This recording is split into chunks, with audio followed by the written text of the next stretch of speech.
Vamos lá, vamos recomeçar? Certo, gente, a gente vai ter que resumir algumas coisas aqui, porque não tem como. Nunca é igual. O seminário que a gente fez no NEP não é isso aqui não. A inspiração vem, as coisas fluem de um jeito, informações vêm, agora que a inspiração vem, a coisa muda. Por quê? Tem a ver com a sintonia de quem está escutando. Tem a ver com a necessidade de quem está na plateia. Aí a gente poderia fazer uma palestra rígida, poderia pegar cheio de tópicos e ficar lendo os tópicos. Quando tem que ser um conhecimento que não tem como mudar, tem que ser nos tópicos. Mas como esse, deixa livre mesmo. Então, quem perdeu hoje, a gente provavelmente vai se verificar, né? Se vai dar certo. A gente foi convidado, possivelmente, a ir para Irmãos do Caminho, fazer esse trabalho também lá. Se der certo, quando a gente for fazer lá, vai ser outra coisa. Vamos tocar nos mesmos pontos? Vamos. A base é a mesma. Mas o recheio vai mudando. Então a gente vai ter que mudar algumas coisinhas agora para poder adiantar. Eu vou falar sobre as viagens de Paulo, certo? Então Paulo, para concluir essa parte do início do trabalho de Paulo. Paulo falou com Pedro disse que ele não estava em condições ainda e indicou que ele passasse mais um tempo se preparando. E aí ele decide voltar à sua terra natal. Ele vai a Tarso. Chegando lá, fala com o pai dele, como o Cláudio já disse no início, o pai dele era uma família, era abastado, comerciante, e quando sou fariseu ortodoxo, soube que ele se tornou cristão. Hoje existe a lei que protege a sucessão. Não, vou tirar você da herança. O pai pode dizer, não pode falar, meu pai, pode falar deixa que for, eu tenho direito legal. Você pode tirar do testamento, mas a lei me garante o que me pertence. Como está na parábola do filho pródigo.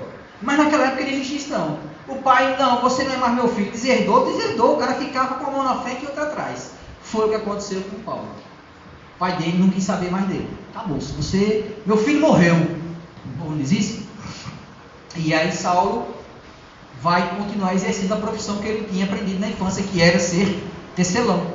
Então ele começou a trabalhar no centro de Tarso, passava o dia inteiro num tear, fabricando tecido, fazendo tapetes e estudando à noite as obras do Evangelho de Mateus. Passam-se 3 anos desde a conversa que ele teve com Pedro. Ele já tinha passado 3 anos no deserto, mais 3 anos em Tarso, aproximadamente, para mais ou menos isso. E aí Pedro tem a intuição. A espiritualidade busca Pedro e diz, está na hora de iniciar o trabalho de evangelização para os não-judeus. E aí ele envia Barnabé. Chama Barnabé e diz, procura o nosso irmão em Tarso e vamos começar o trabalho de pregação para os gentios. E aí Barnabé foi. 6 anos, gente. Saulo, o vaso escolhido, não é aquele vaso, não é a garrafa PET cortada, não. É o vaso. Vaso Ming, cerâmica chinês, escolhido por Jesus. O vaso passou 6 anos se preparando. Por que a gente que é um fundo de garrafa PET furado que a gente usa como vaso para planta, não quer se preparar? É uma reflexão que a gente faz. Há tempo para tudo. Tempo de plantar, tempo de colher. E aí eu vou modificar isso parafraseando para a nossa realidade. Há tempo de estudar e há tempo de trabalhar. Há tempo de se curar, há tempo de se reerguer. Há tempo de consolar e há tempo de ser consolado. Há tempo de chorar e há tempo de sorrir.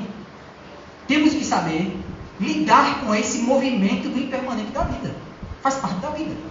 E aí, nesse momento, vamos começar as viagens. Vamos ver o que tem ali. Pronto, isso aí. E aí, quer começar essa parte? Eu chamei aqui de Saulo. Olha, quer Saulo? Olha, a tu falha, bicho. Será que. Rapaz, de repente tu reencarnou, sei lá, velho. Só Deus mesmo. Ei, fazer o que, Saulo? Davi tá aí, Davi nem veio hoje, né? Antes de começarmos a falar propriamente das viagens, gostaria de destacar a importância de Barnabé ao lado de Paulo. Como sabemos, já era um hábito entre os cristãos, um hábito este iniciado por Jesus, e em determinadas missões enviar as duplas. Registramos que alguns apóstolos foram divididos dos 12, 6 duplas e enviados para tarefas. E essa dupla de Paulo com Barnabé foi uma dupla muito importante na formação de Paulo como missionário. Barnabé, na sua vida anterior, vamos dizer assim, não de reencarnação anterior, mas na sua experiência religiosa anterior, ele era levita na cidade de Chipre. E Paulo era rabino, ou seja, ambos são egressos do judaísmo. Então vamos fazer uma pequena digressão histórica, que os levitas eram os membros da tribo de Levi. Quando aconteceu o episódio famoso, até hoje, em que Moisés desceu do Monte Sinai com a tábua dos 10 mandamentos, e que ele percebeu que estava uma balbúrdia geral ali, todo mundo desunido, uma confusão, discutindo sobre alguns pontos, alguns temas, e um bezerro de ouro sendo adorado, Moisés se enfureceu. É o que conta a história. E os membros da tribo de Levi foram os primeiros a se posicionar ao lado de Moisés. Não, você está certo. Nós temos de fato um Deus único, nós temos 10 mandamentos. Então, a partir daí, os membros da tribo de Levi ficaram conhecidos como os guardiães da lei mosaica. Com o passar dos anos, nos ritos judaicos do templo, os levitas eram aqueles que guardavam os instrumentos, os apetrechos dos rituais, os instrumentos musicais, faziam a sentinela do templo, ou seja, era realmente a função de guardião. E Barnabé, que era levita, incorporou isso também, sendo um guardião de Paulo. No início, Paulo tinha dificuldade para expor os conteúdos, e Barnabé levava adiante os ensinamentos, e Paulo ia aprendendo com ele. Depois que Paulo pegou o ritmo da explanação, Barnabé continuou ali zeloso para que a mensagem fosse ser bem conduzida. Então eles fizeram muitas viagens juntos. Só um parênteses, olha gente, isso que a gente está vivendo no Brasil, não é de hoje não, viu? Esse problema que a gente está vivendo. Quando Moisés desceu do Monte Sinai, que viu lá a balbúrdia que Cláudio acabou de ver, ele tinha lá nos 10 mandamentos, um deles qual era? Não matar. O que é que ele fez? Primeiro, estava no meio dos que estavam bagunçando lá no meio do bezerro de ouro, que estava fazendo a zona todinha, o irmão dele, Arão. Aí Moisés, vem para cá, Arão, mata todos os traidores. Mas ele segurou Arão, não matou Arão não. Moisés não matou Arão não, mas, e era o líder da bagunça lá, o irmão de Moisés. E mandou matar, foram milhares de pessoas que foram mortas por causa disso. Aí ele volta, e é quando ele pega de novo as tábuas do mandamento que está lá, não matar. É isso que a gente precisa ver, a diferença entre o que está escrito e o que a gente vivencia. Não é de hoje que a gente prega uma coisa e vive outra. Exato. Então, antes de começarmos a pontuar algumas viagens, isso porque nos será impossível falar de todas, foram muitas, e com episódios marcantes, vamos escolher algumas para a nossa reflexão, e basicamente se deram na chamada Bacia do Mediterrâneo, era praticamente um mundo conhecido, um mundo comercial, que essa Bacia do Mediterrâneo foi exatamente o círculo do conhecimento que Paulo dominava. Era o domínio geral do Império Romano, que territorialmente era metade do Brasil de hoje, mas na época era algo inimaginável. Para andar a pé. Língua basicamente a grega, que ele dominava. Presença de judeus em todas as cidades, praticamente, em que ele se deslocou. Então, era um caldo cultural que ele conhecia bem. Então, é por isso mesmo que ele foi o vaso escolhido.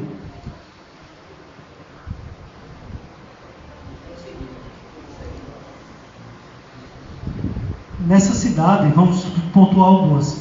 Em homenagem a Estevão, sem trocar formalmente de nome, ele se torna Saulo. Então foi um episódio, ou se torna Paulo, melhor dizendo. Foi um episódio na cidade de Neapafos, né? Salvo na cidade de Neapafos, onde Paulo chegou junto com Barnabé.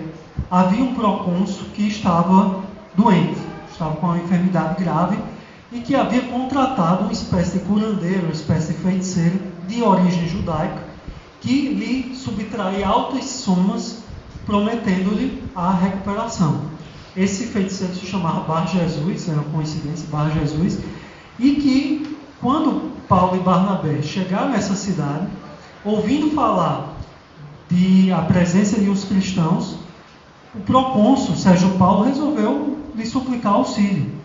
E Barnabé, juntamente com Paulo, conseguiram atuar positivamente, basicamente através de Saulo, até então ele usava esse nome, e conseguiu a recomposição. Deus pode até falar um outro detalhe que ele gosta de falar a respeito da cegueira de Bar Jesus. Vou focar nesse primeiro momento a questão do nome. Ao perceber a recuperação e a gratidão de Sérgio Paulo, que inclusive financiou a fundação da primeira igreja nessa cidade, Paulo, sabendo da situação de que ele havia libertado o seu mentor espiritual, Estevão, que ele, nessa época, ainda não sabia, mas ele tinha essa gratidão por Estevão, ao momento que ele conseguiu se reorganizar mentalmente, se direcionar ao cristianismo. Então ele resolveu mudar de nome, resolveu adotar o nome daquele procônsul, Paulo, como seu. Então aí vai uma reflexão. Primeiramente, alguns estudiosos divergem, dizendo que esse nome Paulo foi dado em homenagem a uma família romana que era amiga da família de seu pai lá em Tarso, a família dos Paulos. Alguns estudiosos dizem isso. Emmanuel, por sua vez, conta essa história que nós narramos aqui, que foi uma homenagem ao procônsul Sérgio Paulo, que libertou Estevão. E, obviamente, utilizando e aceitando essa informação com bastante credibilidade de Emmanuel, que também é em sintonia com de alguns estudiosos, bibliógrafos e estudiosos dos evangelhos, de uma forma geral, mas tem um dado interessante. Etimologicamente falando, Saulo, que é Saul, na verdade o nome não é Saulo. Saulo é uma adaptação para o latim. O nome mesmo é Saul. Saul significa o soberbo, aquele a quem se roga, aquele a quem se pede. Inclusive é o nome do primeiro rei dos judeus, rei Saul. E o nome Paulo significa o pequeno.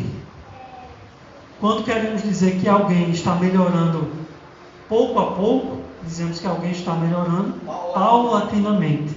Então veio bem em sintonia com a sua nova proposta de se modificar paulatinamente.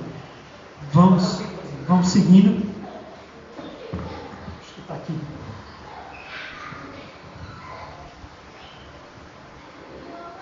Aqui a quantidade de cidades que ele visitou. Não vamos ler todas. Aqui um mapa em outra perspectiva, apenas para termos a noção da longa viagem dele que culminou em Roma. Tem esse episódio interessante que o Espírito pede que Paulo vá até a Macedônia para que pudesse divulgar o Evangelho nessa região que era algo muito distante na visão da época. A Macedônia já não era mais da parte da bacia do Mediterrâneo, era uma área que era outro tipo de linguagem, outro tipo de cultura, e foi uma área que foi tão auspiciosa a passagem de Paulo por lá, que inclusive mereceu duas de suas cartas, aos Filipenses e aos Tessalonicenses, quem quiser depois conhecer melhor. Na Psídia, seus amigos cristãos foram ameaçados de banimento, houve uma grande perseguição. Em Icônio teve esse episódio interessante que uma jovem de nome Tecla encantou-se por Paulo e ele disse: filha, os que se amam em espírito unem-se em Cristo para a eternidade das emoções mais santas, mas quem sabe está amando a carne que vai morrer. Então é algo que aconteceu com Paulo, que aconteceu também com Chico Xavier. Conta-se que uma jovem trancou Chico no banheiro, num quarto lá, que se apaixonou por ele, que na verdade ela viu uma transfiguração, era o rosto de Emmanuel, que é um rosto mais dotado de beleza, se encantou com Chico na transfiguração, é o que ele conta. Se encantou com Chico e foi atrás. Aí quando ela viu, ele já não estava mais transfigurado, mas ela se apaixonou e ele teve que esclarecer que a função dele era outra e tal. Aconteceu com Divaldo também. Divaldo conta que recebeu uma proposta de uma senhora viúva multimilionária que queria casar com ele. E ele teve que esclarecer também que a missão dele era em outro norteamento. Acontece com muitos líderes de movimentos religiosos, os mais diversos. e Paulo soube conduzir bem a situação. Em Listra, houve esse episódio do apedrejamento. Paulo conheceu Timóteo, que foi o seu futuro companheiro. É interessante a experiência de Paulo com Timóteo. Timóteo ainda era adolescente, estava com aproximadamente 15 anos. E Paulo se afeiçoou a ele como um pai, e ele a Paulo como um filho. Ele não tinha pai na ocasião, o pai já havia desencarnado. E era um espírito profundamente devotado à questão religiosa. Então ele reconheceu em Timóteo um grande discípulo, fez com que a mesma coisa que Jesus fez com ele, foi uma espécie de vaso escolhido por Paulo. Inclusive, 2 das cartas de Paulo foram endereçadas especificamente a Timóteo. Orientações a ele. A ele, especificamente a ele, mas obviamente tem contornos gerais. Mas o interessante é que Timóteo, ainda jovem, ainda adolescente, foi o líder da igreja de Listra. Ele assumiu realmente de corpo e alma a sua missão cristã. Quer falar, Deus, sobre o apedrejamento? Rapidamente. Esse caso aconteceu, foi a primeira cura de Paulo, efeito físico. Paulo e Barnabé tinham saído, como diz, de Icônio. Eles vinham sendo, eles tinham saído de Icônio e foram para Listra, que na verdade são cidades próximas. Já era daí, não é? De Icônio que vinham os fariseus. Alguns fariseus que estavam perseguindo eles e outros cristãos. Eles chegaram, isso é tudo na Grécia, isso aí. E aí, quando eles chegam, tinha um aleijado, um deficiente físico, de nascença, que todo mundo conhecia. Como aquela cidade que tem um aleijado, todo mundo conhece desde pequeno, sabe que é aleijado por nascimento. E aí Paulo, inspirado nesse dia, ele foi e pôs a mão no homem que estava sentado no chão e disse: levanta e anda. Em nome de Jesus, levanta e anda. E aí o homem se levantou e aconteceu uma cura instantânea. O cara ficou curado, não tinha mais a deficiência física, ficou saudável. E como todo mundo na cidade conhecia, ficou espantado. Aí disseram: não, isso aí são os deuses encarnados. Encarnados não, deuses que estão na terra e vieram aqui. Esqueci o nome dele, chamava Mercúrio e Júpiter, é o nome do planeta, exatamente. Um era Paulo e o outro era Saulo. E aí Barnabé, isso. E outra, Saulo e Paulo é a mesma coisa. Aí pegaram bois, colocaram guirlandas nos bois e já iam fazer sacrifício em praça pública. E aí Paulo e Barnabé correram na frente da multidão, rasga a roupa e disse: ei, não somos deuses não. Somos pessoas iguais a vocês, carne e osso. E aí as pessoas que, como a gente vive isso no Brasil hoje, pessoas que querem heróis e não querem assumir a sua responsabilidade, querem colocar no outro a responsabilidade de resolver os problemas do país e os seus próprios problemas. O que acontece? Ficaram decepcionados. No meio da multidão tinham esses fariseus que tinham vindo de Icônio e começaram a incitar: apedreja, apedreja. O povo estava dele, bora apedrejar. Veja se isso não tem um paralelo com a realidade que a gente está vendo. Pessoas, gente, apartidarismo, isso aqui, a política, isso é questão de fraternidade. Teve uma pediatra que recusou a atender uma criança doente porque a mãe era do PT. Não sou do PT, não sou contra o PT. A questão é, qual é o papel da pediatra? Quantas pessoas têm sido agredidas porque usam roupa A, roupa C, por causa das... É isso que está acontecendo, gente. É a mesma situação. Estamos sendo incitados à violência.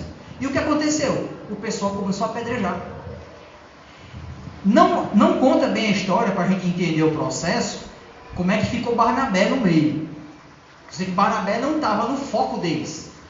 O foco deles foi Saulo. Viram, Paulo. E todo mundo já começou a pegar pedra e começaram a apedrejar Paulo. E o que Paulo faz? Ele se ajoelha e se entrega, porque ele ainda não tinha se perdoado em relação à morte de Estevão. Ele sabia que aquilo era uma expiação pelo que ele tinha causado a Estevão. E as pedras, pegando com força, ele começou a ser ferido gravemente. E aí ele caiu de joelho, das pedradas fortes, derrubaram ele. Teve uma que bateu no peito dele com muita violência. E aí ele caiu. Timóteo estava desesperado, porque todo mundo estava vendo que ele ia morrer. Existia outro discípulo, futuro discípulo de Paulo, que era Gaio, que também estava lá, que era da região. E aí Timóteo disse: vai lá, Gaio, que Gaio já era alto, já era grande, já era adulto. Vai lá, Gaio, senão vai matar. Aí Gaio lá fez: tá bom, já morreu, vamos levar para o futuro. E aí vai todo mundo lá: joga no futuro. Jogaram no futuro. E eles perceberam, alguém lá, tem esse sangue ruim que fica prestando atenção no detalhe, né? Percebeu que ele não tinha morrido. Ei, ele não morreu não. Aí o pessoal disse: não, mas deixa que os cães vão dar conta. Estava lá no futuro, que era lixo. Foram embora comemorar o apedrejamento, era um ato festivo. E aí foi quando chega Barnabé, Gaio e Timóteo, pegam Paulo estava fraco, de tanta pancada, estava zonzo, e também chateado também, quem é que fica feliz de passar por uma dessa? E aí ele foi se recompor para seguir a viagem. Então ali ele entendeu que também tinha um processo expiatório, que Barnabé não foi apedrejado. Por quê? Porque não precisou passar. Mas foi chicoteado, passado fogo, passado muita dificuldade. Vamos seguir.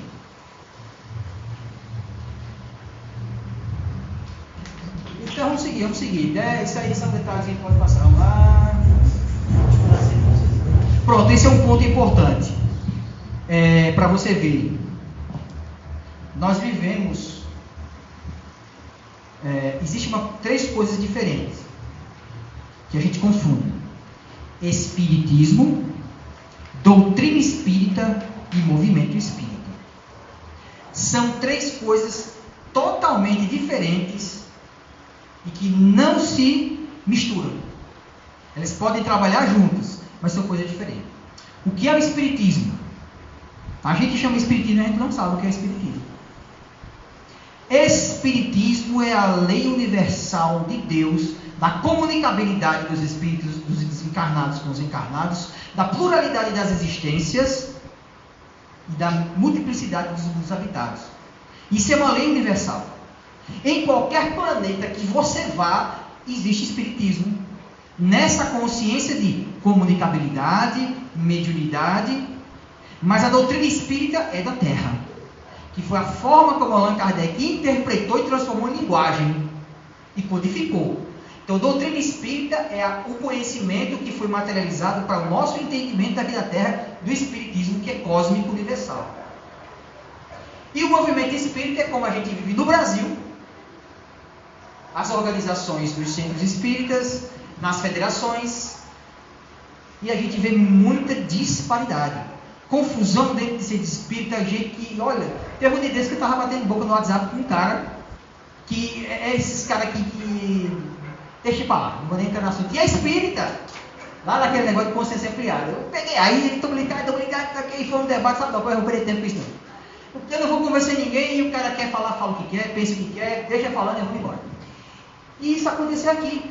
A gente acha, porque Jesus, os apóstolos que viveram com Jesus, Pedro, Paulo, todo mundo ali mansinho, meu irmãozinho, vamos orar, vai nessa, vai.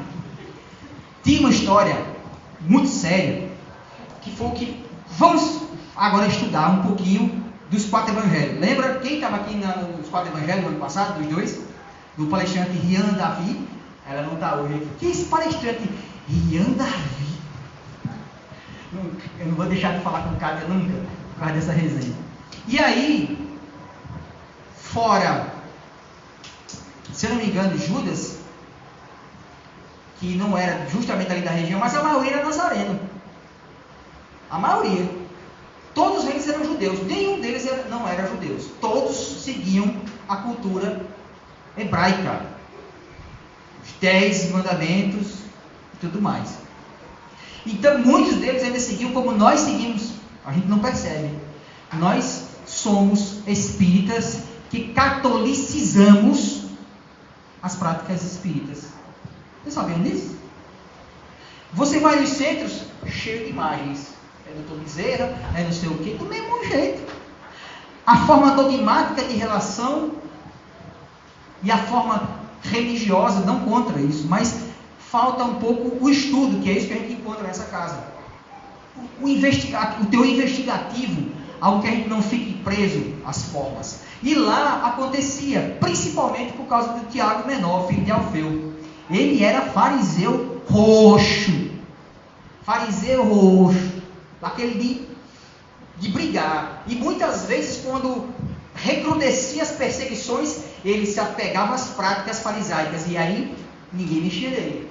Mas os outros lá, o outro Tiago, irmão de João, foi martirizado. João já tinha ido para Éfeso, estava lá com Maria de Nazaré, cuidando já de outras coisas, passando por dificuldades lá também, pregando, criando igreja. E aí você estava vendo, quem estava seguindo mais a proposta crística, estava sendo duramente perseguido. E aí, você vê muitos episódios no Atos dos Apóstolos que Pedro se nega e muitos outros discípulos se negam a converter antes de Paulo, isso antes de Paulo começar a missão dele, converter os não judeus, porque eram gentios. Não, porque eles não conhecem a palavra de Deus, isso aí não pode não, é impuro, nós não podemos entrar na sua casa. Isso os discípulos de Jesus mantinham essa tradição farisaica. E aí entrou essa história da circuncisão. A circuncisão é a retirada do prepúcio, a pele que fica ao redor da glande do pênis. Todos os judeus, desde pequenininho, quando ainda bebezinho, é feita essa microcirurgia de retirada desse prepúcio, que é a pele. Isso é circuncisão. E quando o cara vai se tornar judeu, depois de velho, se ele já não tiver circuncidado pela necessidade da vida, vai ter que ser circuncidado de todo jeito. E isso gerou um conflito. Porque no início a Casa do Caminho atuava dentro de Jerusalém. Era por ali na região. Paulo foi para onde vocês viram aonde ele andou. Toda aquela região ali do Oriente, né? E aí o que acontece? Está lá grego, está lá gente de outras culturas da Macedônia que não eram judeus e que não tinha essa história de circuncisar não. E aí começou a ter uma confusão. Chegou gente fazendo boato lá em Antioquia. Foi uma confusão, essa aí, ó. Essa imagem foi uma confusão. Paulo estava lá, estava um pessoal, e chegou um pessoal lá que dizia que tinha sido Pedro que tinha mandado, mas não tinha falado por eles mesmo, que estava todo mundo perdido lá porque não estava seguindo a regra. Isso deu um mal-estar enorme, deu uma confusão. Paulo, não, vamos lá para Jerusalém agora. Foi uma comitiva para Jerusalém. Tito foi junto, Timóteo foi junto, foi um monte de gente. E num desses encontros, eu não lembro, acho que Pedro estava por aí, e Paulo conversou com Pedro, olha, esse negócio não tem condições, isso não é da cultura dessas pessoas, a gente vai obrigá-los a aceitar a nossa cultura, eles já se tornaram cristãos, já aceitaram Jesus. Por que tem que obrigar a fazer uma cultura que não é o cristianismo? Que isso não era do cristianismo, é do farisaísmo. E a gente faz um breve parêntese. Muita gente dentro da igreja evangélica não é cristã. Muita gente que se diz evangélico não é cristão. Você sabia disso?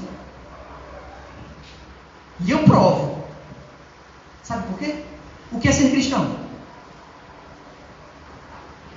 Seguir as diretrizes do Cristo, que está escrito nos Evangelhos, Atos dos Apóstolos, Novo Testamento. Se eu baseio a minha crença, a minha conduta pelo Antigo Testamento, então não é ser cristão, é ser fariseu. Então tem muita gente pautando a sua religiosidade no Antigo Testamento, que é a doutrina de Moisés, e não é a doutrina do Cristo. Reflexionem sobre isso. Enfim, Paulo conversa com Pedro e pede que ele posicione-se na reunião a favor de liberar essas exigências. Chega no dia da reunião em Jerusalém, está lá todo mundo, está os apóstolos mais antigos, aqueles que conviveram com Jesus, está Paulo, está a comitiva lá, muita gente de Antioquia. E aí quando começa a reunião, aí já começa de frente, bater de frente. Tiago, Menor e Paulo. Tiago obrigando a todo mundo a aceitar à força a doutrina farisaica dentro do cristianismo, que tinha que fazer, manter as tradições, essa história, manter as tradições. E Paulo contra. E Pedro não se posicionou, querendo agradar um, querendo agradar outro, não desagradar ninguém. Pedro ficou calado. E aí Paulo dá-lhe uma ciguada. Pedro, que negócio é esse, rapaz? Não vai se posicionar, não? Tem palavra não, que foi o que a gente conversou. Aí foi um negócio que ficou quente, a confusão lá. E aí chegaram à conclusão de que a partir daquele dia não se exigiria a circuncisão de mais ninguém que fosse gentil, que se convertesse para se tornar cristão. Agora teria que seguir as normas dele lá, que era não comer carne estrangulada, que era que a história do sacrifício, não comer carne de sacrifício, ainda dentro do farisaísmo, mas em relação ao todo, isso era muito pouco. A monogamia, o senhor convidou a monogamia, exatamente, porque muitos eram praticantes da poligamia, e vou me encurtar seguindo em frente. Agora deixa eu procurar onde é que está. Pronto. Paulo conhece Lucas. Lucas era um médico, era um grego, um médico que trabalhava em embarcações. E ele conhece Paulo e começa a conviver com Paulo, a caminhar com Paulo. E algumas viagens ele foi custeada por ele. Tem algumas viagens que bancou financeiramente, foi Lucas. Está nesse livro de Paulo e Estevão. E aí, vamos seguindo. Paulo foi preso várias vezes, aí é Paulo e Silas. Esse episódio é interessante. Pronto, eu vou contar esse episódio. Deixa eu ver se é onde é isso aqui. É em Filipos, exatamente. Silas era um discípulo de Pedro, de Jerusalém, que foi enviado para trabalhar com Paulo, junto com Paulo. E ele era um espírito muito, tipo Claudio Henrique, assim. Aí se deu bem. Era disposto a trabalhar, era bem tranquilo, não arranjava confusão, se deu bem com Paulo. E aí, enfim, para contar a história, eles foram para essa cidade chamada Filipos e foram começar a pregar. E uma das coisas que mais Paulo gostava em Silas é esse desejo de aprender. Ele estava sempre aprendendo, desenvolvendo as suas habilidades e seus dotes espirituais. E nessa cidade tinha uma pitonisa. Pitonisa nada mais era do que o que, gente? Médium. Que ela incorporava e as entidades espirituais se manifestavam através dela. E aí tinha algumas pessoas que usavam essa menina para ganhar dinheiro e estava ganhando muito dinheiro. Porque ela fazia previsões, que era tudo coisa do dia a dia, futilidades, frivolidades, e as pessoas pagavam somas vultosas e o pessoal começou a ficar rico. E aí quando Paulo começou a pregar junto com os filhos nessa cidade, de Filipos, essa menina, por algum motivo, atraída pela presença dos discípulos de Jesus, os apóstolos de Jesus, foi lá às pregações de Paulo. No primeiro dia, no meio da pregação, enquanto Paulo estava falando de Jesus, falando do Evangelho e tal, aí ela se levanta, estava mediunizada, e grita bem alto: escutai os emissários de Deus, que esses homens são de Deus e falam a verdade. Todo mundo se espantou, mas o povo já conhecia a história. Paulo não conhecia, e nem Silas. Foram tomados de espanto, mas se mantiveram calados, tranquilo e sereno, e continuaram o seu trabalho. No dia seguinte, eles passaram alguns dias lá. No dia seguinte foi a mesma coisa. Aí Paulo já ficou, opa, tem coisa aí. Aí Paulo foi investigar. E descobriu que ela era pitonisa e que tinha um esquema de ganhar dinheiro através da mediunidade da menina. No terceiro dia, salvo engano, quando ela chega lá, e Paulo faz as coisas, não combinou nada com Silas. Silas não estava sabendo de nada. Aí Paulo lá na pregação, estava na frente da pregação, aí a mulher chega. Aí começa a falar: esses homens são anjos de Deus, que estão numa missão, não sei o que. Aí Paulo foi para lá, foi para mim, papai. Aí foi com tudo. Foi com tudo para cima da menina. Espírito imundo. Afaste dessa menina. Nós não somos anjos. Somos pessoas com nossas deficiências fazendo a nossa missão arduamente. Afaste dessa menina e eu prometo em nome de Jesus que você se aproxime e tome conta dessa menina de novo. Nessa hora a menina tomou a consciência. E aí nunca mais é como se tivesse bloqueado a mediunidade dela temporariamente. Acabou-se. A pitonisa subiu. E aí, terminada a preleção, foi conversar com Silas, mas Paulo, ele não estava falando coisas boas que nos edificavam. Aí Paulo diz: ele estava nos elogiando por virtudes que nós não temos. Você não sabe, essa é a frase que eu quero dizer.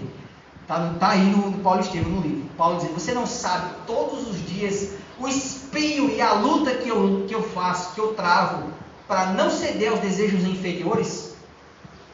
Nós não podemos aceitar títulos que não honramos e não temos ainda. Nós somos trabalhadores com muitos defeitos. Eu achei fantástico isso. E ele pergunta: e não era melhor então, como é que ela falou, proibir logo esse tipo de coisa? E aí ele disse: não. Na esfera em que Jesus se encontra, como nós vamos... Olha aí, falando já em nível de espiritismo. Espiritismo não é doutrina espírita. Na esfera em que Jesus se encontra, como nós chegaríamos em dever, nós comeríamos o pão que ele tem para nos ofertar, que nós estamos aqui na matéria. A consciência. Vamos ler esse livro. Fantástico. E aí eles foram presos porque o povo chegou revoltado, o povo que ganhava dinheiro viu que a pitonisa agora já não pitonizava mais nada, revoltou o povo, pegaram Paulo, pegaram Silas, amarraram num tronco, deram, olha que chega o sangue escorrer pelas cordas do meio, só, olha, apanharam feio, e só parou quando as autoridades chegaram e, eles foram presos, mas na verdade para proteger eles, da turba, e foi por isso que eles foram presos, e algo miraculoso aconteceu, eles presos, numa noite muito dolorida, porque eles estavam sentindo muita dor física, misteriosa, em oração fervorosa, os dois sentindo dores terríveis, Silas e Paulo orando, perceberam que os outros prisioneiros também estavam orando, e de repente, todas as fechaduras simultaneamente se abrem, todas as portas se abrem, manifestação de efeito físico, e aí Saulo diz: quem não deve, quem deve, saiba que deve e não saia. E aquele que não deve, sabe que não deve, mas também não saia, porque a justiça será feita por cima da verdade. E Saulo foi libertado para dentro da prisão evangelizar todo mundo. Incrível isso aí. Mas vamos adiantar. Eu vou passar para Paulo, para Paulo, vai dar Saulo. Não vai. Pai, eu não sei não. Davi nem veio hoje, tá? Não, cheio de gente aqui. Davi, Saulo, Paulo, vixe, mas essa passagem em Atenas é muito mais marcante. Antes eu queria só relembrar do convívio de Paulo com Lucas, é que Lucas criou o termo cristianismo, o termo cristão. Ele, em determinada reunião, disse, esse nome irmão do caminho, viajantes do caminho, seguidores do caminho, esses nomes todos são realmente louváveis, mas eu acho que nós deveríamos nos chamar cristãos. E essa ideia de Lucas foi aclamada por todos, nome que permanece até hoje. E Lucas recebeu de Paulo, uma vez em confidência, que tinha o desejo de escrever o Evangelho, mais um Evangelho. Ele tinha muita coisa já escrita, mas como as perseguições se tornaram cada vez mais acerbas, ele percebeu que não teria condições e entregou esse material a Paulo, que deu continuidade, ou a Lucas, que deu continuidade e escreveu um Evangelho. Ele também teve mérito, porque ele fez pesquisa, foi conhecer Nossa Senhora e tantos outros que tiveram experiências com Jesus, e deu continuidade e complementação ao Evangelho que começou a ser escrito por Paulo. E um dia Lucas encontrou Paulo em outra ocasião e disse: Paulo, além do Evangelho, eu estou escrevendo um outro livro. E Paulo disse: ele disse: Atos dos Apóstolos, e vou falar de você. Aí Paulo disse: pode falar, não tem problema não. Vou falar que você é amado por todos, que as crianças correm para lhe abraçar, que todos gostam de ouvir a sua voz judiciosa. Ele disse: não, isso aí não precisa falar não. Fala dos meus erros e de minha luta pela superação. E Lucas realmente fez isso. Em Atos dos Apóstolos ele sempre pontua as passagens de Paulo, mas sem nenhuma espécie de exaltação e respeito ao pedido. Então Paulo chega a Atenas para pregar. Essa passagem foi muito interessante. Inclusive ele não chegou assim meio vestidinho não, não chegou nessas condições não. Ele chegou em situações precárias, foi uma viagem difícil, estava muito cansado, com parcos recursos. E chegou em praça pública e começou a falar, porque era um hábito já na Grécia, particularmente em Atenas, de muito tempo, e ele começou a pregar em praça pública, rapidamente reuniu ali um grupo de pessoas, alguns achando que era um lunático qualquer, outros um maltrapilho, outros uma espécie de eremita estranho, e a voz dele começou a repercutir de uma forma muito bem organizada, muito bem sistemática. E as pessoas ficaram ali sem entender bem. Um grupo de epicuristas e um outro ramo da filosofia, não estou lembrado agora, acharam que alguma coisa tinha de diferente naquele judeu. Apesar de ele estar falando em grego, perfeito, mas identificaram pelas características, pelo sotaque, que era um judeu. E resolveram levá-lo até o Areópago, que era um tribunal semelhante ao Sinédrio lá de Israel, só que com características diferentes, porque lá, nesse momento, já não havia condenação à morte, havia uma liberdade, estava num nível civilizatório bem mais adiantado. E Paulo, sabendo que ia pregar no Areópago, ele percebeu que alguma coisa tinha que ser diferente. Paulo era estrategista. Paulo costumava mentalizar bem o que deveria ser feito. Então ele conhecia a história dos deuses gregos, ele conhecia bem a filosofia grega, e ele se lembrou do Deus desconhecido. Porque na Grécia tinha o culto ao Deus desconhecido. Porque em uma certa ocasião lá, de escassez, de dificuldade, de seca, eles fizeram pedidos a todos os deuses conhecidos e ninguém, obviamente, não obtiveram nenhuma resolução. E depois de um tempo a situação veio e se resolveu, por si só, de determinada forma. E então alguém disse, não foi nenhum dos deuses conhecidos, mas foi o Deus desconhecido. Então na filosofia grega tem esse capítulo do Deus desconhecido. Aí ele fez todo um paralelo do Antigo Testamento com conexão com a filosofia grega, até que ele apresenta o Deus desconhecido, ganhou a confiança dos gregos que ali estavam presentes realmente, e essa ideia é muito bem estruturada, até que ele vem e diz que o Deus desconhecido era Jesus. Esse Deus que todos nós ainda alimentamos a nossa busca existencial. Ele exagerou um pouquinho, obviamente, de comparar Jesus a Deus, mas dentro do segmento observado na época era bem plausível. Quando ele terminou a explanação, os gregos ali presentes disseram, interessante, é alguma ficção? Ele disse, não é ficção não, é Jesus mesmo. Aí ele foi ridicularizado. Ninguém bateu nele, ninguém cuspiu nele, apedrejou, nada disso. Mas riram da cara dele. Então foi a grande decepção que ele teve, porque ele imaginava quando chegasse em Atenas, ele poderia pelo menos fundar uma igreja. Foi a única cidade que ele não fundou nenhuma igreja. Aliás, igreja, nesse termo eclesia, no grego eclesia, que foi tido depois como igreja, mas que no sentido original era comunidade. Então não era templo propriamente, não, era comunidade cristã. Então ele não fundou nenhuma comunidade cristã na Grécia. Na Grécia não, em Atenas, foi o único lugar, porque o orgulho intelectual não permitiu. Então vamos acelerar um pouco. As cartas paulinas, que são um episódio marcante, obviamente não vamos falar de todas as cartas, porque isso seria impossível, poderíamos até em outra ocasião elaborar esse tema.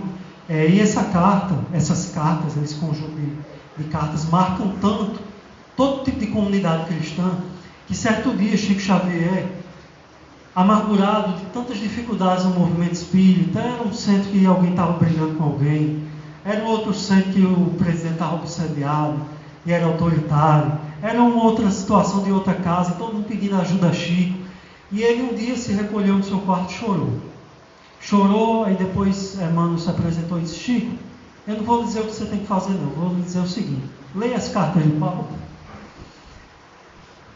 Fez um paralelo histórico, porque as cartas de Paulo surgiram nessa mesma ocasião.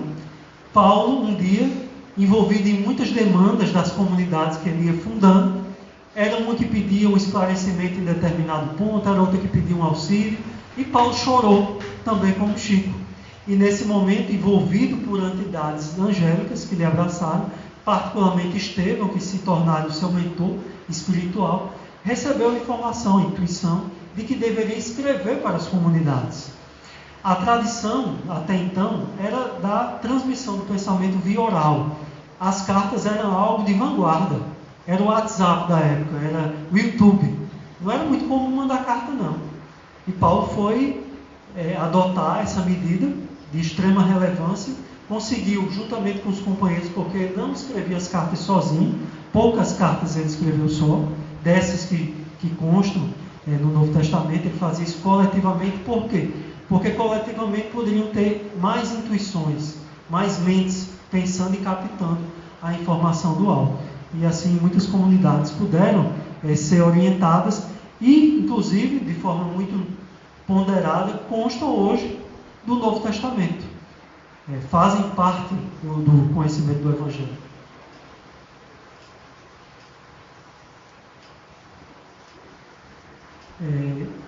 O tempo já se acelerou muito. Antes de chegar a Roma, a única cidade, o único episódio que eu gostaria de acrescentar, antes de passar para Deus, para encerrarmos em Roma, é a cidade de Éfeso. Éfeso é onde se fixou Maria, Mãe Santíssima, e também onde se fixou João, o evangelista. E lá foi fundada uma igreja, a igreja de Éfeso, que era uma das maiores da época. Ou seja, das igrejas cristãs, as duas maiores eram a de Jerusalém e a de Antioquia, onde trabalhava Paulo e seus companheiros, e a terceira maior era a de Éfeso. A de Éfeso tinha uma particularidade que era uma igreja mista, assim como a igreja de Jerusalém ainda era mista, com ideias judaicas ali. Só que lá em Éfeso as coisas eram mais serenas, o ecumenismo fluía de uma forma mais tranquila, não havia grandes conflitos com relação a isso não. E um dia Paulo foi até Éfeso para explanar as ideias, inclusive para melhorar esse entendimento com relação à doutrina cristã. Quando chegou em Éfeso, Paulo teve um nível de atuação, de intensidade muito maior do que tinha João. É lógico que João era um ser muito iluminado, como Nossa Senhora, mas ele se dedicava muito mais em acolher as pessoas, em consolar os aflitos. E Paulo foi mais na inteligência, Paulo foi questionador, foi desafiador. Empreendedor. Então o que aconteceu?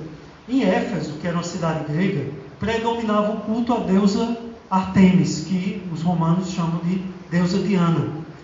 E muitos comerciantes enriqueciam desse culto à deusa Diana, porque eram estátuas que eram produzidas, eram essas espécies de santinhos, todo esse tipo de medalhinhas, tudo isso que existe até hoje. Por exemplo, quem for a Juazeiro, quem for aqui a Santa Cruz, e outras cidades que vivem toda a sua economia voltada nesse tipo de situação. A gente se lembrou até de Roque Santeiro, quem viu essa novela, viu ou ouviu? Eu não vi não, porque eu não era nem nascido, não é isso aí. Ele me contou. Eu gosto da PRL dessa passagem. Mas não, eu vi mesmo a novela. Tá vendo? Eu vi. Então essa novela conta a história de uma cidade que vivia em torno do mito de Roque Santeiro. Então quando descobriram que ele estava vivo, quiseram inclusive matá-lo. Tem um cidadão chamado Zé das Medalhas, que ganhava muito dinheiro nessa cidade com as medalhinhas. Então lá em Éfeso era a mesma coisa com a deusa Diana. E Paulo era um empecilho, porque Paulo estava tirando muita gente dos cultos da deusa Diana. O cofre começou a secar, os artesãos não estavam conseguindo vender mais tantas estátuas. Então eles se movimentaram e houve ali uma grande perseguição. E Paulo só conseguiu sair dessa com vida em razão da sua cidadania romana, que viria depois lhe levar até Roma, até a culminância em Roma. Então passar para Deus para ele concluir a saída até Roma, a desencarnação de Paulo, e assim a gente concluir o nosso seminário. Então, Paulo, ele recebe uma carta de Tiago, filho de Alfeu, aquele que ele tinha brigado muito por causa das questões, das divergências do ponto de vista. Que ele precisava ir a Jerusalém, porque em Jerusalém as perseguições tinham aumentado muito. E ele foi, e ele também recebeu uma visão de Abigail, dizendo que ele tinha sim que ir para Jerusalém. E lá o que acontece? Acontece a reconciliação dele com Tiago amadurecido. Também os dois foram mais fraternos no entendimento entre si. E enfim, havia sido expedido um mandado de prisão, para Paulo.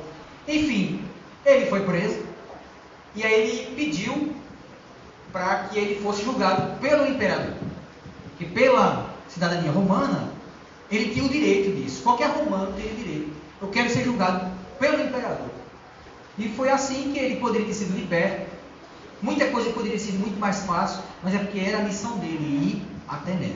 interessante isso, que teve esse encontro espiritual familiar ali, você vai a Roma, mas não como você acha. Você vai para Roma, mas ainda bem como Condição de preso. É aquela história, aquela história que aconteceu com Divaldo Franco.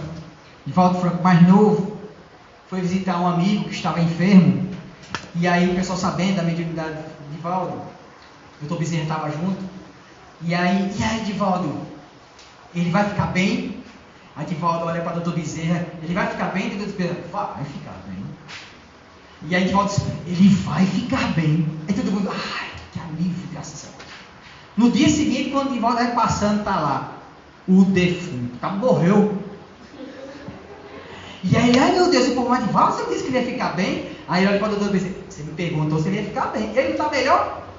Ele está melhor do que antes. Ele está ótimo. Mas às vezes o que a gente entende, o que a gente quer, mas é um pouco diferente do que a espiritualidade nos apresenta como uma realidade, do que a gente realmente precisa. E aí ele volta para Jerusalém, de Jerusalém vamos adiantar. Ele faz uma viagem, a última viagem, que é a que ele vai para Roma. Então ele pega um navio, ele tem uma premonição, um espírito avisa que vai ter uma tempestade muito grande e que eles não eram para pegar o mar, eram para ficar portados. E as pessoas não seguem a orientação de Paulo, e aí passam 2 semanas sem parar de tempestade, e o barco sendo chacoalhado, todo pensando que ia morrer. E aí há um naufrágio. Isso é na costa de Malta, uma ilha. Se a gente botar aqui o mapa, olha aqui, ó. Aqui, ó, tá vendo a ilhazinha? Malta. Foi aí onde que esse navio afundou. Lá foram pegar os desabrigados e tal, fizeram uma fogueira, e Paulo fazendo a fogueira, quando ele pega uma mecha de lenha, tinha uma serpente no meio da lenha e pica Paulo. Só que ele é uma serpente extremamente venenosa, é uma coral. A gente aqui. O pessoal que mora na ilha, os nativos, olharam aquilo e já sabia, esse vai morrer dentro de algumas horas. Porque ninguém sobreviveu a uma picada dessa víbora. E aí, passaram-se as horas, Lucas estava junto, Timóteo estava junto, estava todo mundo apreensivo, e Paulo bem tranquilo, e nada acontecia. E nada acontecendo. E aí, Paulo não teve nada. Chega um preposto romano, que cuidava da ilha, e cedeu um galpão para eles serem abrigados. E aí, sabendo que Paulo efetuava a cura, esse preposto romano chama o homem para ver meu pai, que meu pai morre e não morre aqui. E ele vai, impõe mão, cura o senhor. O velho dá um pinote da cama, já fica em pé. Estou pronto para dançar forró, vamos embora. Foi, o velho danado. Aí o romano, o filho do rapaz, aí foi escutar todo o que Paulo tinha. Para que fizeram? O homem separou lá, fundou uma igreja, deu toda a estrutura em Malta, fizeram a pregação no inverno inteiro, até que, depois do inverno, puderam ir para Roma. E aí, Paulo chega em Roma, as perseguições estavam começando a piorar, mas foi quando Nero, na sua loucura de pirotecnia, foi lá, botou fogo, depois culpou os cristãos, aí pronto, era a desculpa que queria-se, eram léguas e léguas de cristãos dos martírios de Roma. E Paulo vai falar com Nero, justamente com o intuito de defender os cristãos. E aí o que acontece foi, bota o povo para queimar, foram ou queimados ou devorados pelos leões, e em seguida Paulo foi condenado também. E como ele tinha cidadania romana, a condenação de Paulo é a decapitação.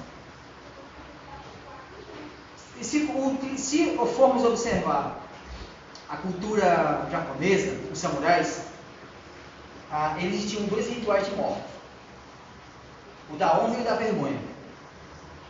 O ritual da vergonha era o harakiri.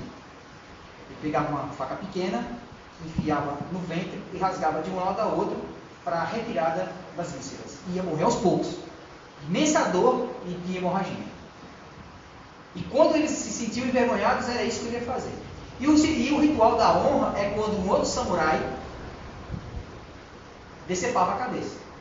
Se formos raciocinar, A degola, pela decepar a cabeça, como também a guilhotina, é uma das menos sofridas. Porque cortou todas as ligações cérebro-corpo. Todas as conexões físicas estão imediatamente interrompidas. O perispírito já se desloca, já não está sentindo mais nada. Se vocês lerem o livro que tem aqui, maravilhoso, Eu Sou o Camille Desmoulins, de Hermínio de Miranda, ele conta regressões que ele fez num jornalista brasileiro chamado Luciano dos Anjos, que ele era a reencarnação de Camille Desmoulins. E num dos várias partes desse livro, ele descreve os processos da decapitação na Revolução Francesa. E a descrição é essa. Há um medo terrível, de repente você não sente mais nada, não lembra mais nada, foi tudo muito rápido. Então, dentro de todas as torturas e execuções romanas, essa era a mais caridosa, digamos assim. Porque a morte era instantânea. Por isso que eles só faziam com os romanos. Com eles mesmos. E Paulo foi decapitado. Quando Paulo foi decapitado, olha aqui a descrição, olha, isso aqui assim. O valoroso discípulo do Evangelho sentia a angústia das derradeiras repercussões físicas, mas aos poucos experimentava uma sensação branda de alívio reparador. Ananias, aquele Ananias, lá de Damasco, que já tinha desencarnado, foi receber Paulo. Então Ananias o recebe na pátria espiritual e abre seus olhos para a contemplação da vida eterna. Uma senda luminosa surge na amplidão do espaço. Ou seja, vamos entender, Paulo foi decapitado, aí ele estava sentindo as repercussões ali, ele falou repercussão é uma coisa, dor é outra. Repercussão desagradável, e no instante já começou a vir o equilíbrio. Aí ele vê Ananias recebendo. Ananias recebe Paulo e de repente uma luz imensa se apresenta diante dele. E está aqui, uma senda luminosa surge na amplidão do espaço, e 3 vultos se aproximam radiantes. É Estevão, Abigail e sim, por Jesus, né? Que vem depois. Estevão, Jesus e Abigail. Os fiéis trabalhadores do Evangelho seguem as pegadas do Cristo em demanda das esferas de verdade e luz. Jesus foi receber. Jesus vem receber os seus grandes missionários. É incrível. Foi assim com Francisco de Assis. Foi assim com Eurípides Barçanufo. Foi assim com Maria de Magdala. Com todos eles que se identificaram e que carregaram a sua própria cruz. Aqui tem só contando a história rapidamente de Paulo. Paulo nasceu no ano 5 ou 6 da era cristã. E aí foi bem, no ano 34 a conversão, estava refugiado, a primeira viagem a partir de 46. E assim vai. A prisão de Paulo foi no ano 60 e a morte dele em 67. Então, aproximadamente com 62 anos foi que ele morreu. Uma vida longa para aquela época. Só perde para João Evangelista com 90 anos, 99 anos. E aí a gente finaliza, que eu passo para Paulo, porque Paulo gosta de ler a história de Paulo. Aí é um texto de Emmanuel, que a gente finaliza com essa reflexão que ele nos traz. Quando ele diz: os mais exigentes advertirão que Paulo recebeu um apelo direto, mas na verdade todos os homens menos rudes têm a sua convocação pessoal ao serviço do Cristo. As formas podem variar, mas a essência do apelo é sempre a mesma. O convite ao ministério chega, às vezes, de maneira sutil, inesperadamente. A maioria, porém, resiste ao chamado generoso do Senhor.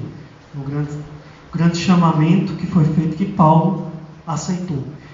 Chico conta aos seus amigos, que depois foi publicado na obra de Clóvis Tavares, que quando estavam juntos Pedro, uma vez e Paulo, em Roma, alguns soldados romanos conseguiram dar um jeito que aqueles fossem libertados. Paulo não quis ir, Pedro quis ir. Fazia 6 meses que Pedro não via luz, estava num porão com ratos, convivendo apenas com ratos. Foi natural que Pedro quisesse ter ido, e ele foi.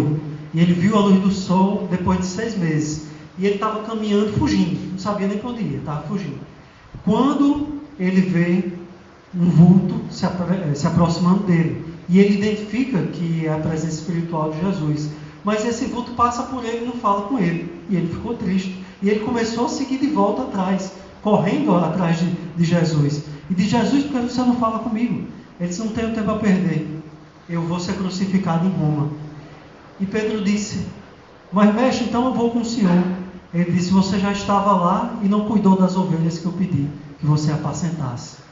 E mais uma vez, uma outra negação de Pedro, ele se recupera e diz, não mestre, eu vou voltar. E ele volta a Roma e também